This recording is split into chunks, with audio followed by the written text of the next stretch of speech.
എനിക്കൊരു വീടുണ്ട്, കായലോടിണ ചേർന്ന് കൈത്തോടു പാടും മുനമ്പിലെ തൊടിയിൽ. ഈ വീടിൻ്റെ ഇറയത്തിരുന്നു ഞാൻ പതിവായി വന്നു പൂക്കൾ തൻ മിഴികളിലെ മൗനമെൻ മിഴികളാൽ വായിച്ചു. വെറുതെ ഒരു താളിൽ പകർത്താൻ തുടങ്ങുന്നു, വരി തെറ്റിയിടറുന്നു.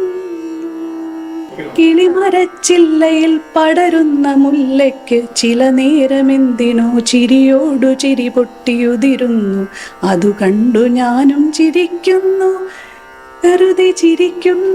അങ്ങനെ എന്തോ കേട്ടാണ്.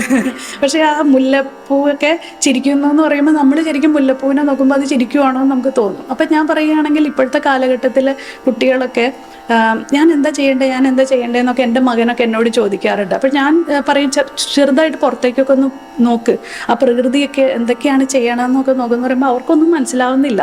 അതുപോലെ ഞാൻ പറയും, നമ്മുടെ മേഘമൊക്കെ പല പല ഷേപ്സുകൾ ഉണ്ടാക്കുന്നത് കണ്ടോ, അതൊരു രാക്ഷസനായിട്ട് നമുക്ക് ചില സമയത്ത് തോന്നും, ചിലത് കുതിരയാണ്. അങ്ങനെയൊക്കെയുള്ള കാര്യങ്ങൾ പ്രകൃതിയിലേക്കൊക്കെ ഒന്ന് കുട്ടികളോട് നോക്കാൻ ഞാൻ പറയാറുണ്ട്. ഈ കവിതകളൊക്കെ നമ്മളെ പലതും പഠിപ്പിച്ചിട്ടുണ്ട്.